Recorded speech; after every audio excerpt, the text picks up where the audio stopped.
I'm Noah. And I'm Grace. And this is the Appalachian Creative Podcast.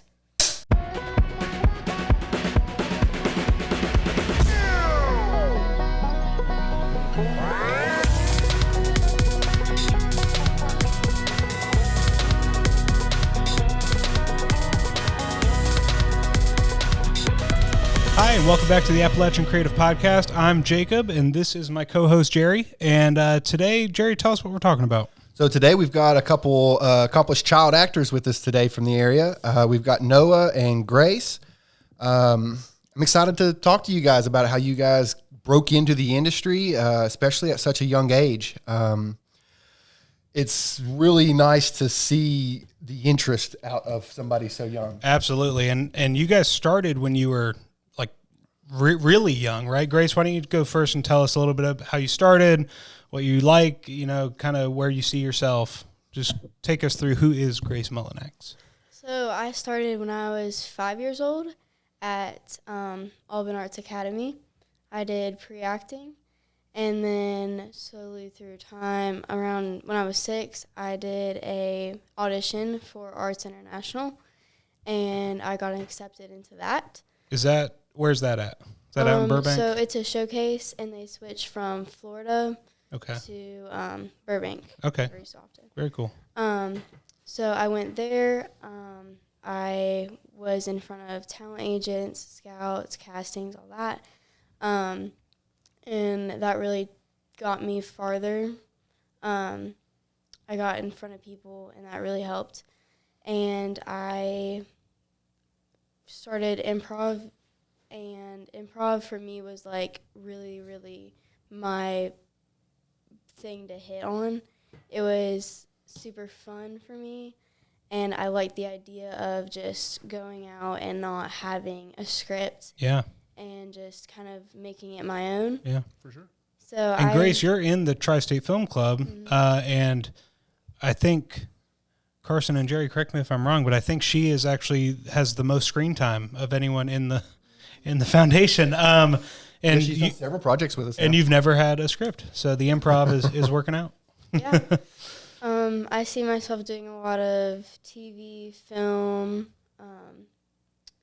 I really liked it on improv, but also scripted, like TV. Yeah. Know about yourself. Same thing. When did you start? How'd you start? What do you like? What have you done? Whole deal. How'd you get to us? Okay. I started at 3 years old. I was a lamb, and I took, just a short little, 7-year break? Short break, little rusty. So my cousins always did this thing called King's Kids. I never touched on it, mostly because I didn't even know what acting was at this point. And when I did decide to do it, because my cousins kind of begged me to, I figured, you know what, maybe I'll get a little ensemble role, something like that, just 4-ish lines. And then I somehow walked away with the lead role. Nice. I originally was actually really sad because it was a guy random, and I didn't think that was even a role. I thought it was a short little appearance. So I was like, man, okay. I didn't know it was the lead role at the time. And then, after that, the producer of that, Josh, told me that I had talent and recommended me to Paramount. Paramount is where I'd say roughly 80% of my community musicals come out of. And from there, I did multiple other, different little projects around town for the community. Then the time came. Nana got an email, from Heyman. They asked for a short audition about a Band-Aid. So we went to my restroom, got a Band-Aid, went to the wall, and with those little bits of things we had, we filmed an audition. 3 months have passed. I forgot about it at this point. I didn't think of it.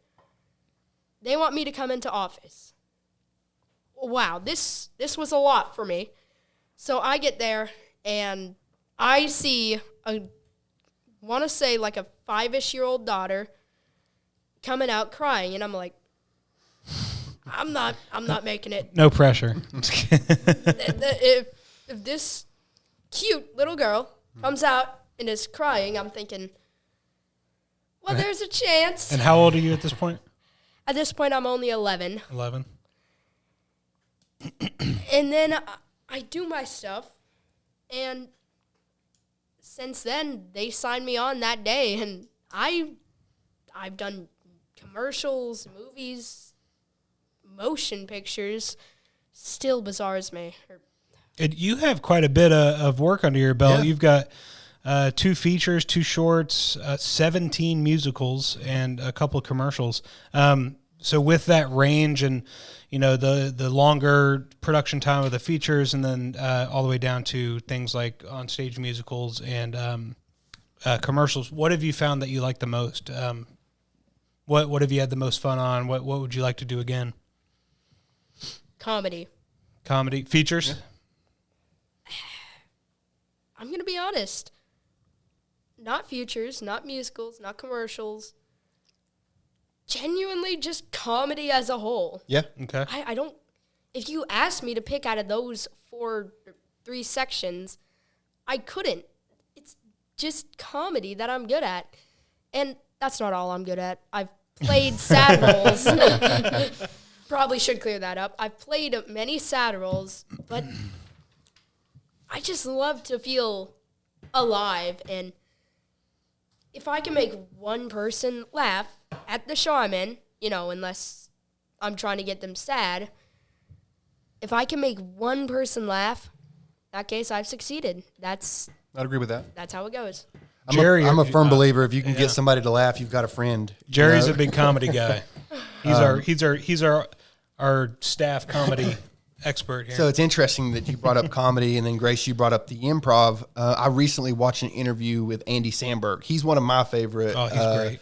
He's so talented from an actor. He's a writer, just hilarious. But he was talking about SNL and comparing it to the sitcom Brooklyn Nine-Nine, and how much more fun it was to go with these bits every week and flush them out, as opposed to telling the same joke for year after year after year. And I love Brooklyn Nine-Nine. And Brooklyn Nine-Nine is a great show. My wife and I are on the 8th season now, but to see the preparation that goes into a live show, that is a very, very hard thing to do. But to put out a live comedy every week. Yeah, and he's a very talented producer as well. So he's not a stranger to the planning of all that stuff. And music, he's done it all. You know, he's got a lot under his belt. Right. I think that is very trendy now in the entertainment industry, because you're not forced into a box anymore. You know, 25 years ago, if your first role was a musical, guess what? You're in musicals now. Yeah. And you're going to have to try to break that typecast. And so being able to market yourself in 2024, 2020, you know, moving forward, I think is going to be huge. Yeah. And that's a huge thing for actors from 30, 40 years ago, or even 20 years ago, when you have guys like Denzel Washington that not only does action and drama, he also has done comedies and stuff like that. So he's kind of broken out of that role. Whereas Morgan Freeman has a little bit more, he's the god, he's the boss, right? That's what he is. But then in Shawshank, he was a great wise character, but he's always a guy of wisdom. So if he ever wants to do like a screwball, goofy comedy, you know. The character hits well. If you saw any of the Old Man movies that he did, they're really fun. Yeah, so he has done them. Yeah, he's done some old man comedies now that he's getting up there in age. Now I see what you're saying. Okay, yeah. And so it's cool to see again. You know, Morgan Freeman. You hear the narration, you can hear his voice right now. But being able to break out of those molds is easier than it used to be. Absolutely. Now, I did see. Grace, that you actually, you said that plan A is being an actor. Mm-hmm. What is your plan B? Being an actress. actress. Okay, so you're pretty well committed to the industry, or at least your ambitions in the industry. You started at a young age. When did you know that you wanted to be an actress or an actor? I would say around 7 or 8, it kind of really came to me like this is cool. This is something that I want to do. And as I got older, around 10, 11, like I really got into more of an improv thing. So I went from more of a modeling type of thing to more of improv, and like this is really cool. I want to do more. Right. Being able to have a little bit of a voice. That's awesome. Now, what grades are you guys in? Real quick. I'm in 8th. Okay. I'm in 7th. So tell me about, and you guys can, Noah, you can go first, and then Grace. What's it like being a child actor, trying to get roles, trying to get jobs, and traveling? I know you guys traveled quite a ways just for this podcast alone. What's it like doing all that while balancing, 7th, 8th grade? And how does that, are there any challenges with that? And are there any tips for any child actors who might see this on YouTube? Well, when it comes to being a child actor, it isn't just talent. That's the number one thing. Just because you aren't talented doesn't mean you're just immediately out of the park. It comes with work. Right. You got to flex that muscle. You got to show up. Yeah. You can do anything as long as you're committed.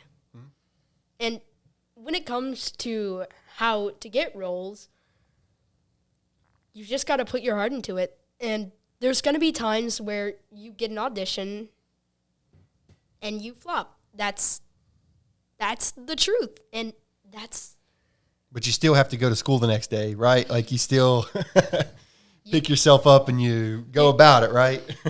Yeah, you got to face that. And when it comes to balancing school, I know obviously the automatic solution most people come to is homeschool. Now, Right. that is a good choice, obviously. But you shouldn't if you don't want to. I mean, socialization is an important part of a growing mind and a growing person, and Especially when you're an actor. your friends help you become who you are. Yeah. I wouldn't be the person I am today without the friends that I made in primary and secondary schools. So I can understand that. And especially when you're an actor, being able to kind of play off who you're mirroring is or your scene partner is And just vital. being in the midst of the personalities in a Yep. classroom. Yeah. So, yeah, if it's needed and you're comfortable with that, you obviously should get them out way more than you would in normal school if you do homeschooling. But I recommend finding a school that supports you and understands that you need to do this. Yeah. My school, they have green papers that we fill out every time we need to go somewhere because they don't count me as absent since I fill out as arts and humanities on the paper. Okay. That's very cool, actually. So you've got a school that works with you as Yeah. opposed to against you. Yeah, and they Yeah. love doing stuff That's like awesome this. that you have a support system in Yeah. place. Grace, what about you? Do you have something like that? I know you guys, you go to school in West Virginia. I'm assuming, Noah, you go to school in Kentucky? Yep, Russell. So, is that kind of the same thing you have here? Or? Yeah, I think it's a little different considering that my school doesn't really know about me acting. I know that it is a struggle sometimes with school, leaving early, missing days, making up work. It's really hard. But if you're committed enough to it, you're willing to miss those days. Right. You're willing to put in the work. You're willing to do that.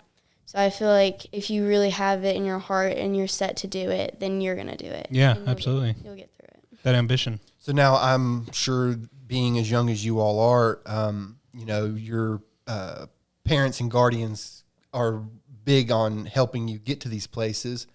That requires a certain level of trust. We should do an episode with the parents too. For sure.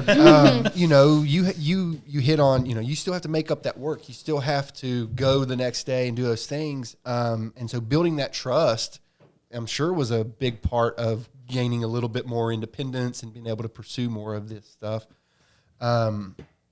What would you say has been the largest challenge in finding roles or pursuing roles that you're interested in? Good question. Either one of you. I would say the hardest challenge is probably putting yourself out there when you know there's big competition for a role. Sometimes the stress can get to you, the nerves can get to you. You can know the script by heart and just completely like flip out the second you get to the audition. Yeah. I feel like you have to calm yourself down, be like, there are 1,000 auditions out there, and this is just one I am at. Do you have any strategies that maybe when you're waiting for your name to get called that you are sitting out there before your audition anyway that you kind of calm yourself down? Well, I think a lot of it, you could know the script, but there may be someone who you may not look enough like, Yeah. or may look to like the same as them. Yeah. The And- entertainment industry is all about looks for sure. Yeah. And I feel like sometimes it's not about how good you read the script, how great you do. It's also, oh, that person really looks like they could be her brother or her sister. Yeah. Or no, they look too much like they could be girlfriend, boyfriend Right. type of thing. So I feel like having that and just like knowing like you could fail at one audition, but then go back and knock out another. Right. Yeah, for sure. For me, she touched on this, but as you said, physical futures. Goodness, physical futures. I've lost a lot because of, They wanted a This. buff 12-year-old. actually, I wouldn't laugh because there was something like that. Yeah, I get it. Just the exact opposite of buff. Off Broadway. My dream is Broadway, so I'm thinking, oh, this is it. This is finally gonna get me to Broadway. I'm not fat enough. Yeah. It was Pugsley. Should have seen that one coming. Well, and those are things that when some of those more method actors, whenever they do get called on, they're given those opportunities to put on a bunch of weight or to lose a bunch of weight. Right. But that's very Gain a bunch of dangerous. muscle. Like, Yeah. That's a very dangerous game. Anytime I think of those body transformations, I think of Christian Bale Yeah. going from The Machinist to Batman. That was almost 100-pound swing in like 8 months. There's a few guys that just they get the role and then they spend 8 months like working out. Like I'm pretty sure most Superman and Batman guys will do that. Yeah, for sure. And if you're playing a superhero, you kind of have to buy into Right. the superhero look. Hemsworth. You got to have the Hemsworth physique or the Yeah. Chris Evans physique. I like to Wolverine. say that I have the Chris Evans physique, but Wolverine. I learned that most people at my school actually thought like that really skinny body was edited in. And no, he just had a year to. So do you know what he Perfect does to show his muscles, though? So he actually starves and dehydrates himself on set, and he'll suck on potatoes to pull out every bit of moisture to help those muscles pop. And that goes into what you're saying. It's hard on the body. It's very dangerous. And It's then hard you on your have to have a kidneys and your certain liver. amount of like funding. You got to pay a personal trainer, or the production has to. So those body transformations are hard. So, But you hit it's a lot on- easier to say you're not fat enough. We're going to move on. But you hit on Hugh Jackman in the Wolverine. That's a guy who must have nailed his audition because the Wolverine as a character is about a foot shorter than he is in person. And so for them to hang a franchise on him that was against the source material, he really must have dominated his audition, or that casting director must have really wanted him. So You're talking about range too. Hugh Jackman's a great one. The musical, what was Les Miserables. the Greatest Showman. Oh my gosh, it was incredible. And then you put him in. He was in Les Mis. Then you put him in Wolverine, which is straight action superhero, and then you put him in Deadpool, which is a comedy action. Like he's Or a rom-com, yeah. yeah. He's very, very has a lot of range as an actor. But what I was going to say there is I wouldn't sell yourself short. I would still go in, give that audition everything that you've got, because that casting director, if you got it, they're going to make that character work. Right. They're going to make you into that character with makeup, or, they're going to get you that trainer. They're going to get you onto a 4,000 calorie a day diet and get you into Pugsley shape. So I'm on a 4,000. That's what I'm just preparing for a role. I know that's just the number of calories I eat daily. But. So we brought up some big names. Noah, you just recently wrapped on We were watching the trailer a little before y'all come in here. With a certain Ben Stiller. Can you tell us about kind of that experience and what that was like? Okay. There's two big actors I want to touch up on. Ben Stiller and this one isn't an actor. Good old Davey. Yeah. Davey Gordon Green. Yeah.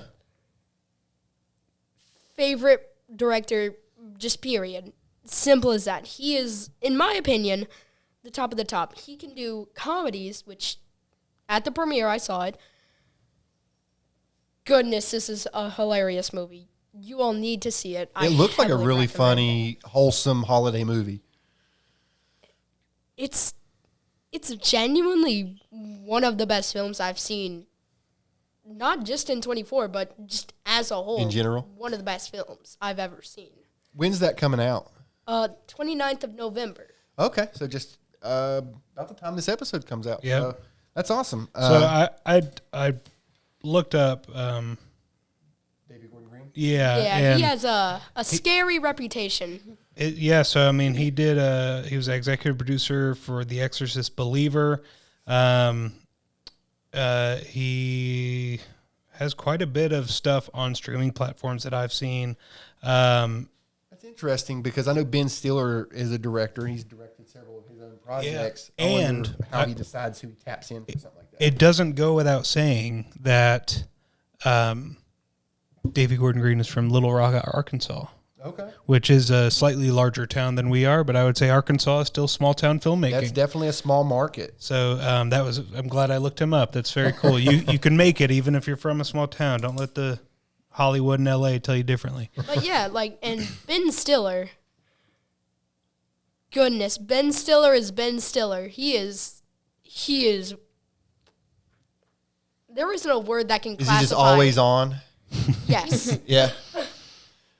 In the show, or in the premiere, at this point in the story, at least the part where I appeared, he's, meant to be this, dead. Not dead, but very cold and, hardworking. Yeah. Overworking, correction. But the second they say cut, he's just this... Just super funny. He's Ben Stiller. Yeah. He is Ben Stiller. And speaking of David, but when we brought up range, goodness, this guy can do Halloween Kills and Halloween Ends. Those are the very films that got me into slashers as a whole. In my opinion, one of the greatest slasher films, right up there with the 1959 Thing and probably Jeepers Creepers. It's up there as one of the best. And it really shows he can do one of the best comedies. And then you go down his movie list a little bit, and then we have a show like Halloween there. And Right. that's still somehow one of the greatest. One of the widest ranges out there. And same goes for Ben Stiller. This show, he's a comedic, hardworking guy, and Night of the Museum, Right. it's hard to classify Night of the Museum, but Is that your favorite Ben Stiller movie? What's your favorite Ben Stiller movie? The Heist. Oh, that is a really good one. I love that I don't know one if that's my favorite, but- Around Can the I- holidays, that's a good That's one. a fun one, yeah. I mean, can I say Nutcrackers? Yeah. No, you're too biased. Oh, darn it. What about you, Grace? Um, Favorite Ben Stiller movie? probably. Gosh, I don't know. There's too many. Along Came Polly. Yeah, I can tell. So we talked about local filmmaking. I'm going to ask both of you guys a question here, but Grace, you, like I mentioned, you're part of the Tri-State Film Club. You are in improv classes, you're involved in your church, and you're going into high school next year. So do you have plans on, I don't know, I didn't go to high school in this area, but my brother goes to high school in D.C. where we lived, and he's in theater, and he gets a ton of pretty big roles, and they're like hardcore productions, the high schools are. So I don't know if that's the same way here, but is that something that you're eyeing going into high school, or are you going to try to focus more on class so that you can get out and then do the things on screen? I would say I would probably do like the same acting I've done. I am looking forward to trying out for show choir. Yeah. I've been doing chorus all 3 years in middle school. Awesome. As someone who went to high school in 3 different states, I will say West Virginia has the wildest show choir atmosphere that I have ever seen in my life. We put on some shows. It's like not only are they great shows, but like it's competitive. Yeah. In fact, I was actually in show choir. No one asked. You have a mic. That was Carson. So are you going to kind of hone in on that and try to maybe kind of work your way into something like the acting programs here in the state, or are you going to settle down and try to get good grades and stuff like that? Like, what's your plan going into high school? Because that's got to be a stressful time for. I remember it was a stressful time for me, and then throw on an actress in there. Well, and I guess when it comes to when you're setting up your high school career, you kind of want to position yourself to prepare for post high school. Right. So. Right. But her plan B is an actress, so maybe she can. Yeah. So my plan right now is to try for show choir. If I don't get in that, I'm going to try and take dance. That is, I know that acting, singing, and dance go like hand in hand. Yeah, 3 Being pieces able in to a hit pod. a mark, yeah. So try and hit on like every one of those. I would say just continue acting. I mean, Yeah, right on. Yeah, really hit on that. Well, I know they've got like the Aracoma stories and those there's several big community productions in West Virginia every year. And they're more and more coming to the state too. So For sure. The opportunity is definitely on the horizon.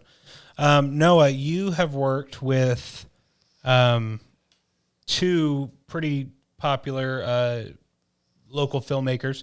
Hannah Chapman, who just did Little Opal, and then and I actually think she just graduated from Marshall as well, or is going to this year. But you also worked with Tisha Bumgarner, who was on our podcast a few weeks ago. What can you say about the importance of working with local talent and kind of helping to build network? The network is for one, but also just like this is home, right? The Appalachia, it's home. So we want to. Is it important to you to work with those folks, or is it? Or are you moving to Atlanta like the second you're allowed to? The second he gets on Broadway, he's going to Manhattan. Yeah, guys. Sorry. Gotta go. Yeah. But What was it like working with them, Tisha and Hannah? goodness, perfect. They were one of the biggest things when it comes to acting and directing. Unless it's like a scary or drama film, you gotta have fun. And they had so much fun with it, both of them. They were just so fun to work with. They knew what they could and couldn't do, and they broke those limits. They will go far. And when it comes to directing, in my opinion, they're what every good show needs. They're talented. Yeah. And they aren't just talented, they're workers. They work for what they want. And that's one of the best qualities you can have in this industry. Yeah. I don't know how much you know about Tisha, but she, we had her on, and I had a pre-existing, we talked and stuff before, and got to know each other, and she is a heck of not only a teacher, but also just a filmmaker in general. She is a really good asset that we have here in the state, and I'm glad to hear that on set she's just like she is everywhere else that we talk to. It's always her, nice to hear whenever it's, especially when I'm sure whenever you're younger, but just in general, like when you have a cranky boss, it's never a good time. You know what I mean? And that's not just for acting. No, that's just that's overall. But I was wanting to pick your brain and ask you about how you feel about taking direction. You know, or what's your approach whenever you're given a note? Number one thing, I'll touch upon the direction after this one, but notes, I get a ton of them whenever I'm in community theater. And I've learned some of the notes don't mean you're bad, because some of them, it can be the littlest thing, and when you start getting just the teeny tiny nitpicks, like singular lines, that's when you know you're doing good. And when you get a note, here's my tip. Just go through step one, read through the notes, and don't just read them, study them. Hear them. Dig into the notes, and then ask yourself, what could I do with these? Yeah. And then I want you to go to your lines in the script, and if it's a dance, do your dance, and think, okay, this is the line that's coming up. And don't just say the line, read the scene, so you can get into that character. Right. And if the line is the first in the scene, read the scene before that, and then do that scene. So I want you to dig it deep into those notes, and then say those notes.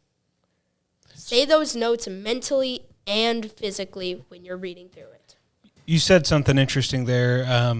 Notes don't mean you're bad. I've directed both narratives and documentaries, and when I give notes, it's because I see the potential there.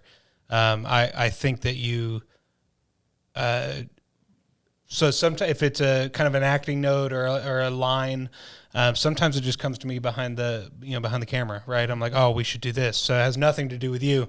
Other times, I'll give you a note, and it might be something like, hey, add some. I remember my first narrative. I gave my brother was the lead. I gave him a note of I want more. I want more is all I said, and he was like, what? I was like, I just want more. I said, take a minute, think about it, and let's run this back.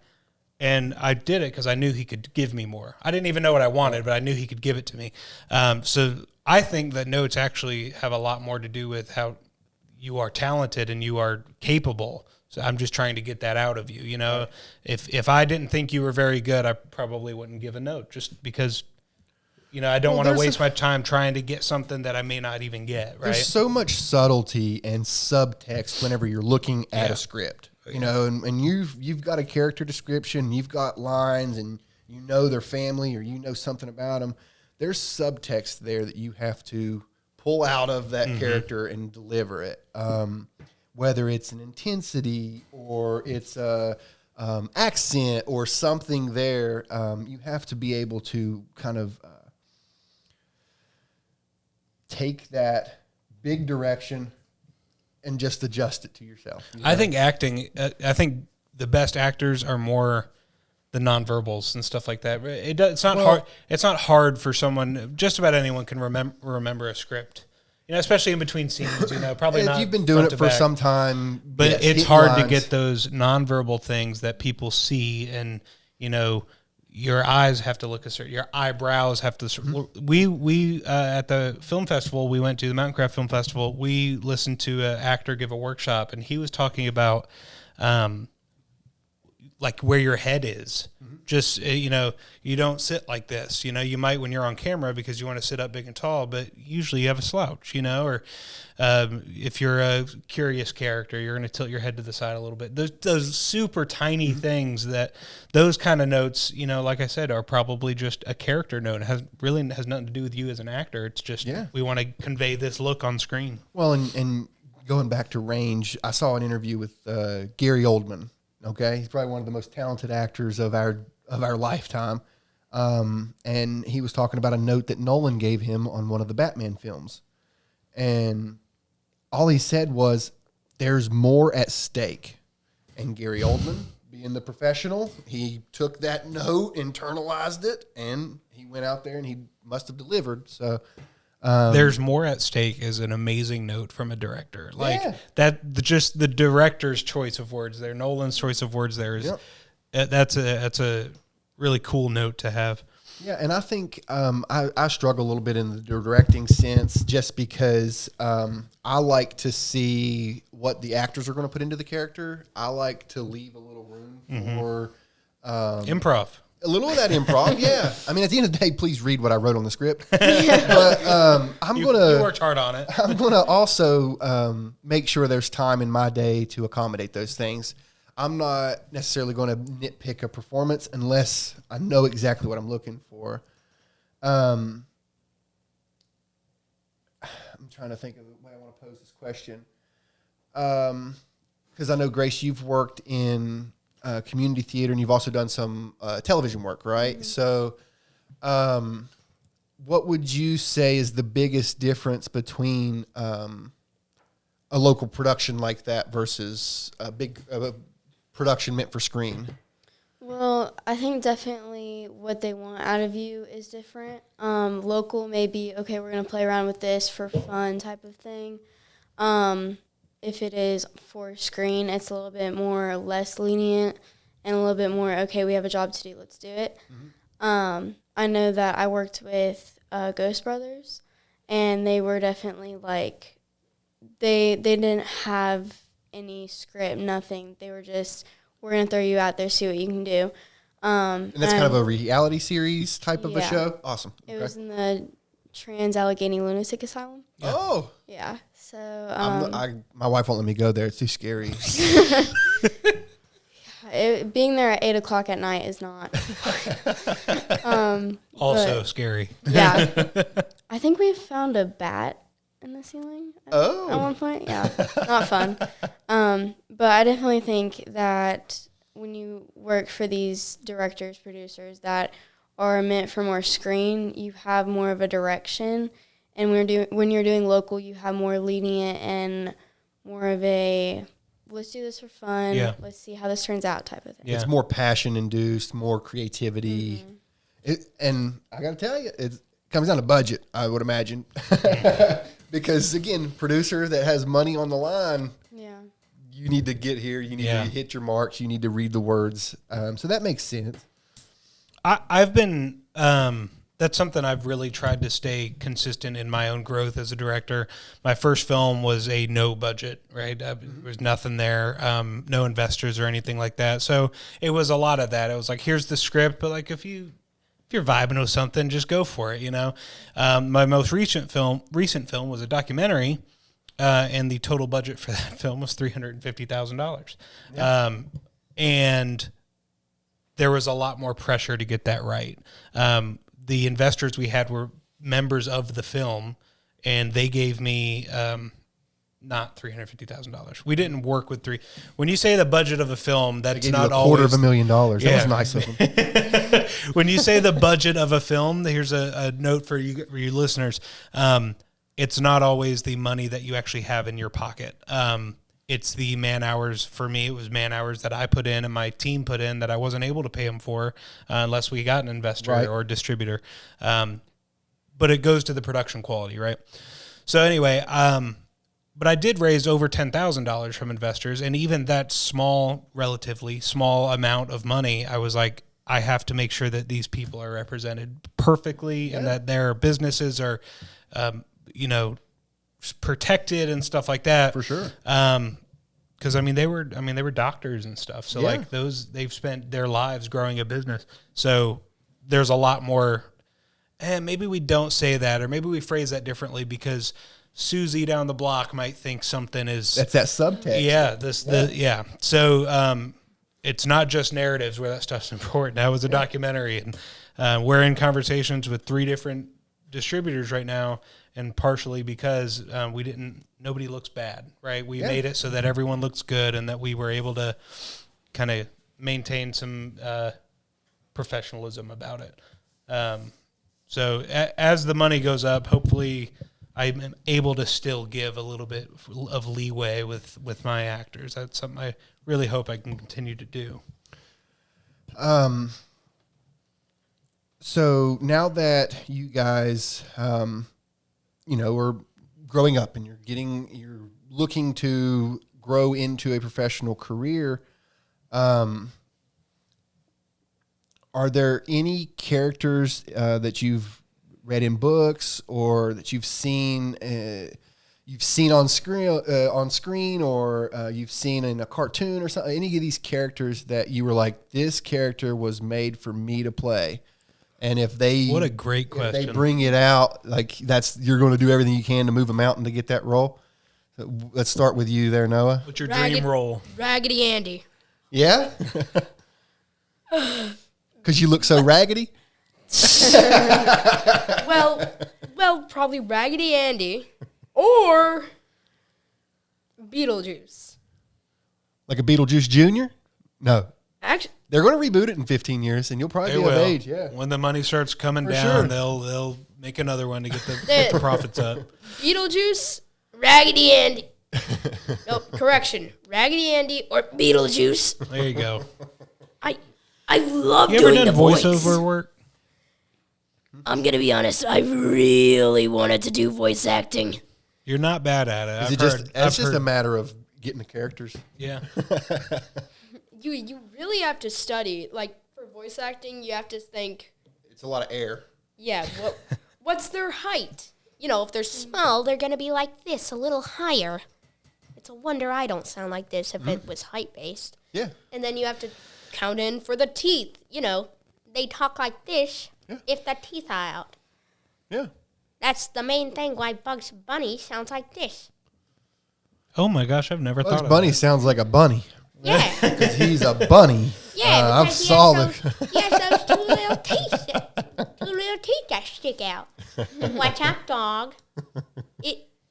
It's purely dependent on the looks, and if you mess up a voice, you're gonna they're gonna tell you more directly their idea of what this character sounds like, and you get to use your voice to bring a character to life. That's my favorite thing. And for example, one of my favorite voice actors, I sadly do not know his name because I really should read casts more, but the actor for Raggedy Andy. One of the main reasons I love him is because of how alive he sounds. He really puts a lot of punch into his voice. Yeah. Because Raggedy Andy, he is, as the song states, no girl's toy. And a lot of the other characters, they have more sweet, somber, nice voices Right. like this.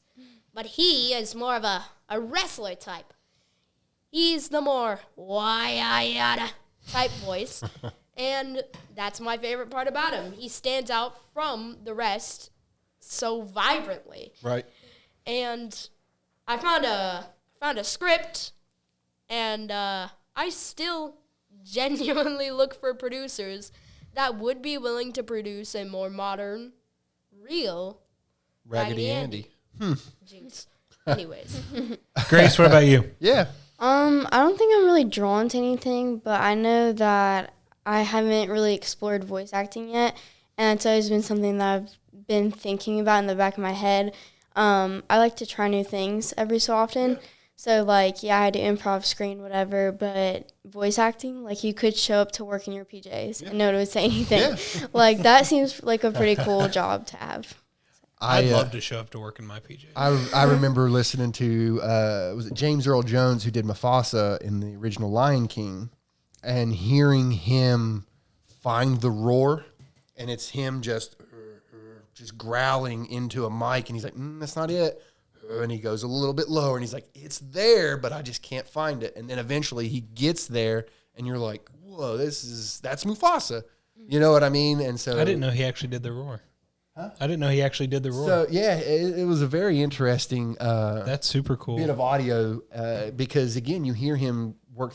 That's not it. Really that's super work cool. into it, and it is because like you said, you have to bring that character to life, And it's one thing when you're playing a small person or a big person, but when you're playing an animal, you know what I mean? And you have to give it a characterization and you have to make it human. And so, like, that's where things get really fun in my mind as a creator. Speaking of big persons, the immediate thing when people talk about voice acting and big person, the instant is all a chubby little thing like this, you know, like big, or no one sings like Gaston, no one drinks like Gaston. Just the very We're going to get flagged voice. now. We're going to get copyright infringement.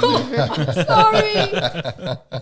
I'm just kidding. We're probably not. But no, and the other side of that, again, if you're performing and you're in a voice, you have to have enough control over your breath to still maintain that voice through your line or through the dance or through your number. I just think that's very, very interesting, especially when you get into the musicals and you're winded and you're singing and there's a crowd of 10,000 out there. I just feel like that's when things get stacked. Like Beetlejuice's Broadway actor, specifically the old one, Alex Brightman, my favorite actor. I love that man with all I have. Right up there with David Gordon Green. But he makes mistakes like everybody does. And one time I was listening to one of his recordings and he did actually his voice genuinely cracked for a second. Mm-hmm. And also, Alex Brightman, everybody forgets stuff. Most people, when they forget lyrics, they improv. Or they just, skip that lyric, wait for the next one. Mm-hmm. And then there's Alex Brightman. He's on stage. Crowd is huge. This is Broadway. This isn't just a little production. There's tens of thousands of people here. He can't think of a lyric. I want you all to take one guess on what he does. What do you think? He made up a completely different song. What do you think? I was going to say just made up a lyric and it didn't flow with the song. I don't know. What do you think? Improv it. All of you are wrong. Yeah, he just said, "What's my line?" Gosh, I think that happened on it was a female singer. It was like Mariah Carey or something like that. She was like, the song just stopped. What's the lyric again? I forgot the lyric, everybody. Her in-ears stopped But working. Alex Brightman,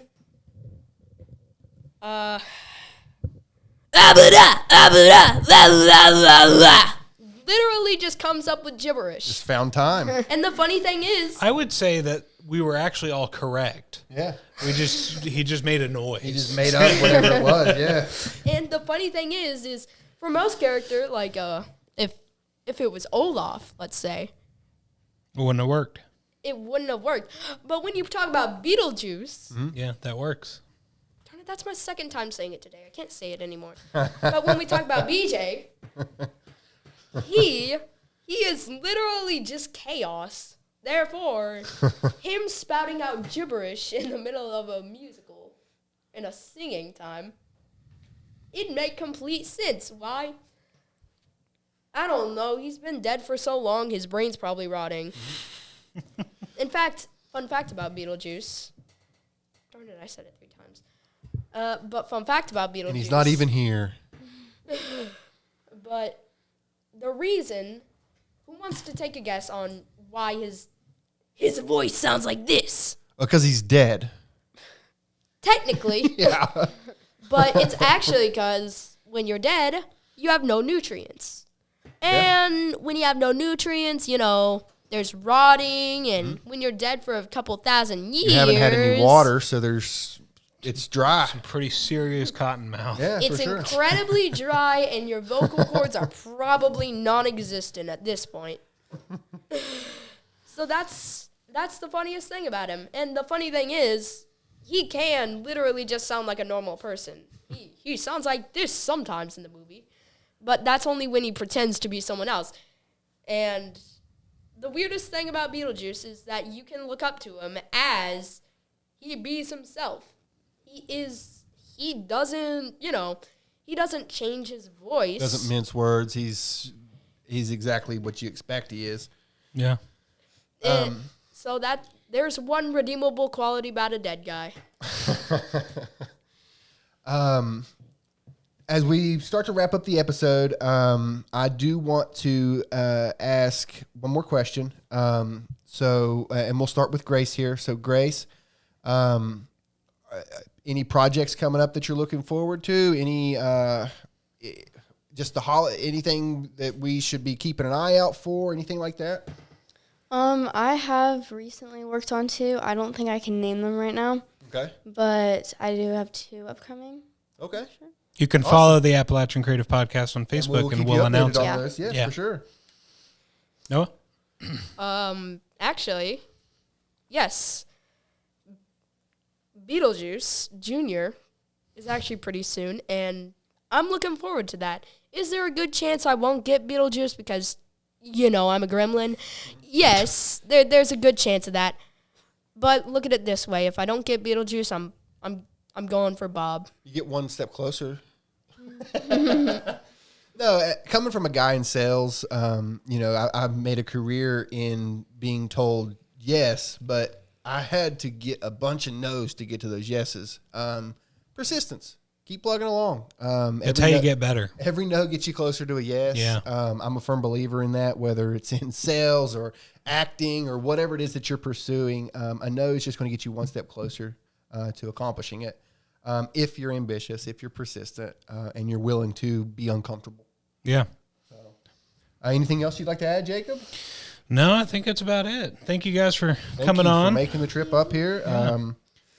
Until next time. Yep. It's the Appalachian Creative Podcast. I'm Jacob. I'm Jerry. And that is Grace. Thanks for joining us. Thank you. We'll see you.